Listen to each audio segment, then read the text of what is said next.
Olá, oitavo ano. Olhem aqui. Esse capítulo que nós estamos estudando aí, o capítulo 9, a unidade 9 da apostila 4, ele vai cair na nossa prova, né? Juntamente com o capítulo 8 lá do apostila 3. É o último capítulo da apostila 3 e o primeiro da apostila 4. Então aqui, nesse capítulo 9 aí, o que a gente está estudando dentro da parte das equações? Sistemas. E a parte de sistemas nem tem necessidade de eu dar revisão, porque ela está fresca na cabeça. Nós começamos a ver na semana passada, todos os exercícios da apostila foram feitos e corrigidos para ir para vocês. Quem não assistiu às videoaulas enviadas aí anteriormente, é necessário que voltem nas datas, assistam, porque é matéria de prova. O único conteúdo que ficou faltando para a gente fechar nosso capítulo, porque na videoaula que eu enviei para vocês ontem, eu fiz a correção dos exercícios das páginas 24 e 25. Enviei a correção toda em videoaula. Foi uma videoaula até grande, né? De mais de 40 minutos, mas eu não deixei nenhuma letra sem corrigir, para que vocês estejam estudando.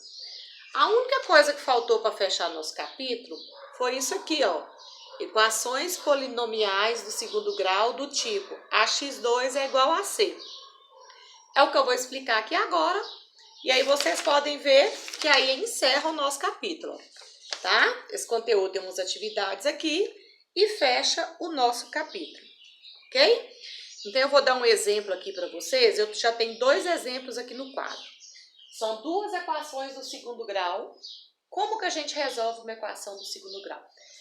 Quando vocês têm uma equação do primeiro grau, resolver uma equação é achar o valor do x.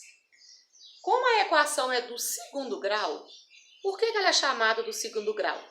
Porque tem um x elevado ao quadrado. Só que como ela é do segundo grau, a gente tem de ter duas respostas. A gente chama de x1 e x2, tá? Porque ela é do segundo grau. Primeiro grau, uma resposta. Segundo grau, duas. Quando for do terceiro grau, vai ter 3. E assim por diante. Mas olha como que é o processo de resolver essa equação aqui, ó. A gente tem de isolar o x. Resolver qualquer equação é isolar a letra e achar o resultado dela.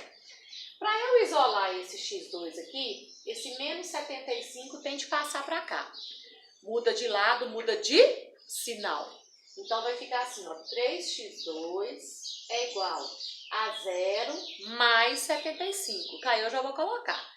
0 mais 75 é 75 de uma vez. 75. Só que esse 3 aqui que está multiplicando, ele tem que passar para cá dividindo. Aí na hora que eu for isolar o x2, ó, vai ficar x2 é igual a 75 dividido por 3. E 75 dividido por 3 dá a divisão exata. Dá para fazer até de cabeça, dá 25, né? Então, a gente vai ter que x2 é igual a 25. Agora, eu preciso de isolar esse x, porque ele está ao quadrado. Toda vez que o x estiver ao quadrado, a gente isola ele assim, ó. x2 é igual a 25. X é igual mais ou menos raiz quadrada de 25. O ao quadrado transforma-se numa raiz quadrada. E eu vou explicar o porquê desse mais ou menos daqui a pouco. Mas a gente tem de pôr esse mais ou menos toda hora, tá? Aí nós vamos lá. X vai ser igual mais ou menos 25 tem raiz quadrada exata. A raiz quadrada de 25 é 5, né? Então nós vamos colocar mais ou menos 5. O que significa mais ou menos 5? Significa que uma resposta é mais 5 e a outra é menos 5. Significa que eu tenho duas respostas. Ela é do segundo grau, não tem de ter duas respostas. Tá? Por isso que vem o mais ou menos.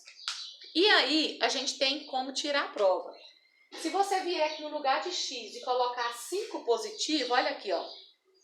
5 ao quadrado é 25.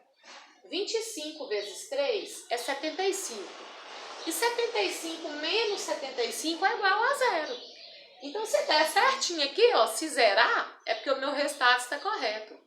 Mas, e se eu colocar menos 5 lá no lugar de x? Aqui, ó. Como ele é negativo, a gente teria de colocar dentro do parênteses. Ficaria assim, ó, 3 vezes parênteses, menos 5 elevado ao quadrado, menos 75, que é igual a zero. Só que aquela regrinha, ó, base negativa, expoente par, a resposta fica positiva. Então, menos 5 ao quadrado vai dar 25 positivo. E 25 vezes 3 é 75, e 75 menos 75 é igual a zero. Então, tanto mais 5 quanto menos 5 deram certinho. Então, meu conjunto solução é igual a mais ou menos 5. Então, toda vez que eu for isolar esse x ao quadrado, tem de ter esse mais ou menos, tá? Não pode esquecer. Se a gente não colocar o mais ou menos, aí vai ficar só uma resposta. E aí não pode, porque a equação do segundo grau tem de ter duas respostas. Agora eu quero que vocês prestem atenção nesse segundo exemplo, que vai aparecer uma coisa diferente aqui, ó. Olha o que vai acontecer. Na hora de isolar o x2, esse mais 49, ele vai passar para cá menos 49. Muda de lado, muda de sinal. Aí vai ficar x ao quadrado é igual a 0 com menos 49. Só que 0 com menos 49 é menos 49.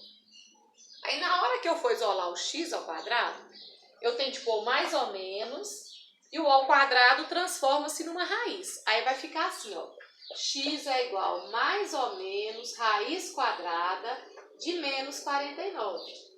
Só que não existe raiz quadrada de número negativo. Nada de colocar a raiz quadrada de menos 49 é menos 7, né? Não. Porque se eu fizer menos 7 ao quadrado, negativo elevado ao quadrado vira positivo. Ele vai dar 49 positivo e não negativo. Vocês já sabem que não existe raiz quadrada de número negativo. Então, nada de colocar mais ou menos menos 7. Toda vez que você estiver desenvolvendo e dentro da raiz ficar negativa, se a raiz for quadrada, acabou. Não tem solução. Aí vocês podem escrever lá assim, ó. Vocês podem escrever não tem solução. Ou então você pode colocar esse símbolo aqui, ó. Esse E virado cortado, significa não existe. Você pode colocar não existe, ou escreve não tem solução, ou coloca assim, ó, um 0 cortado significa conjunto vazio. Conjunto vazio é a mesma coisa de dizer que não tem como colocar nada, não tem resposta, não tem solução. Tá? E não é colocar 0 também não. Se um aluno colocar 0, ele está falando que a resposta é 0. Não tem solução, não tem. Ok, pessoal? Então aí, ó. Aí eu vou dar só mais um exemplo, uma montagem de um probleminha, porque a resolução de uma equação do segundo grau, nesse tipo que vocês vão aprender aí, é isso aí.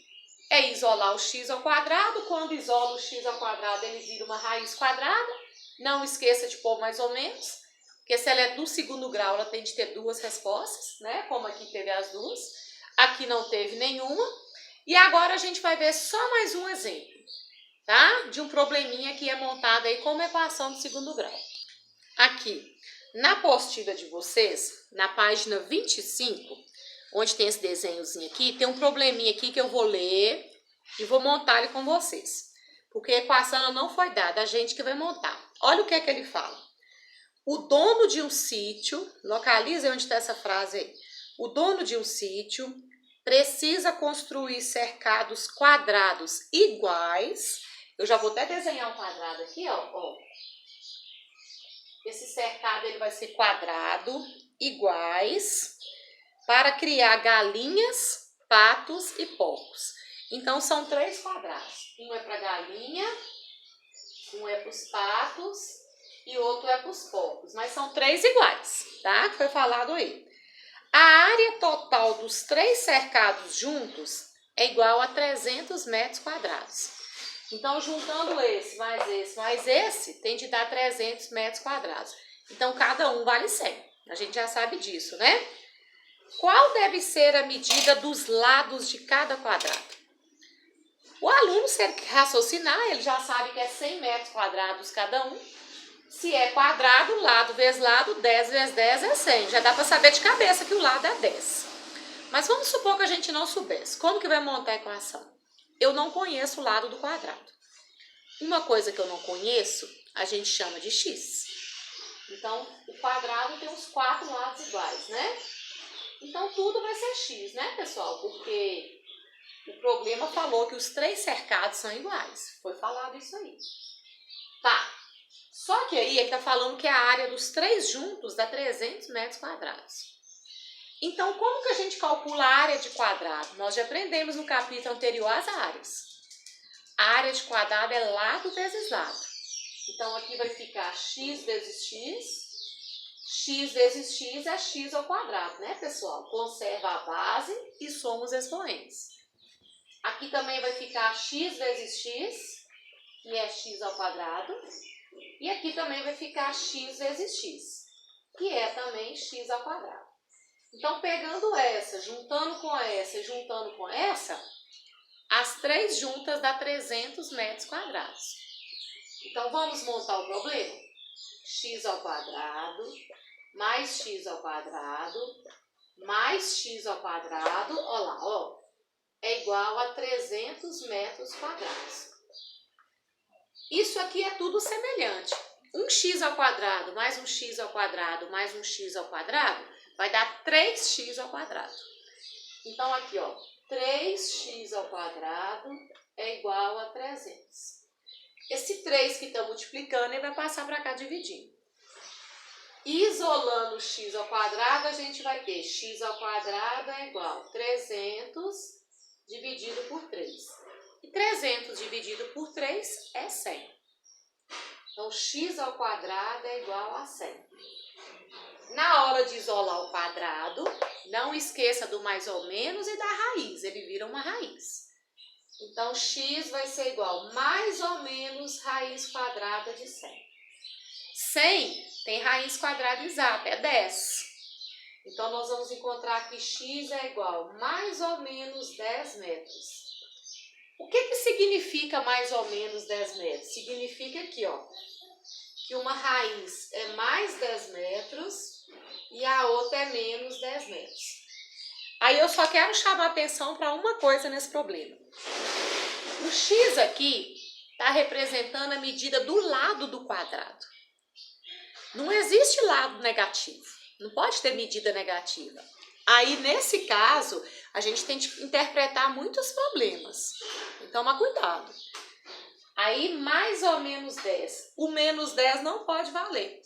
Porque como é que eu vou falar que o lado do meu cercado vai valer menos 10 metros? Não tem medida negativa.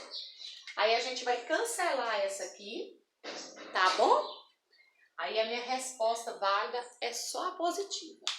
Então, se esse probleminha aqui fosse uma questão de marcar, e uma alternativa lá tivesse 10 positivo, a outra 10 negativo, a outra mais ou menos 10, vocês não iam marcar mais ou menos 10, tá?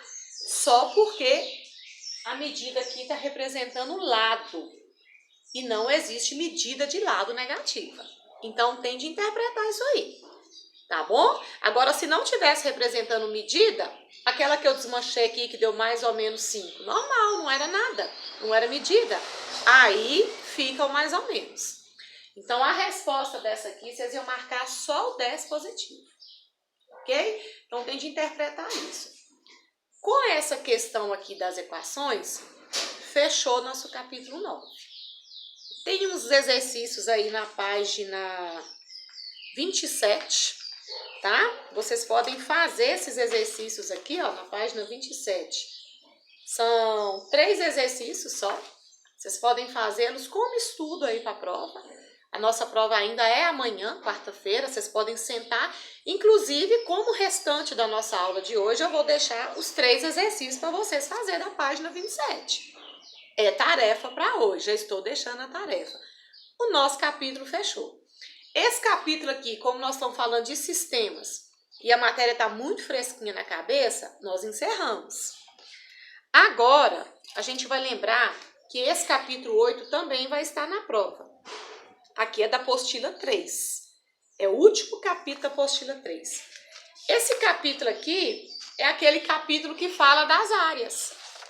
Nós aprendemos as áreas, só que aí vocês têm de voltar para estudar, vocês têm de saber todas as áreas, né? A área do quadrado, a área do retângulo, né? A área do losango. Nós vimos aí a área do quadrado, do paralelogramo, do triângulo. E aí vocês têm de estudar. Área e comprimento da circunferência. Quando chegou em circunferência, tem aquela formulazinha. A área é π vezes raio ao quadrado.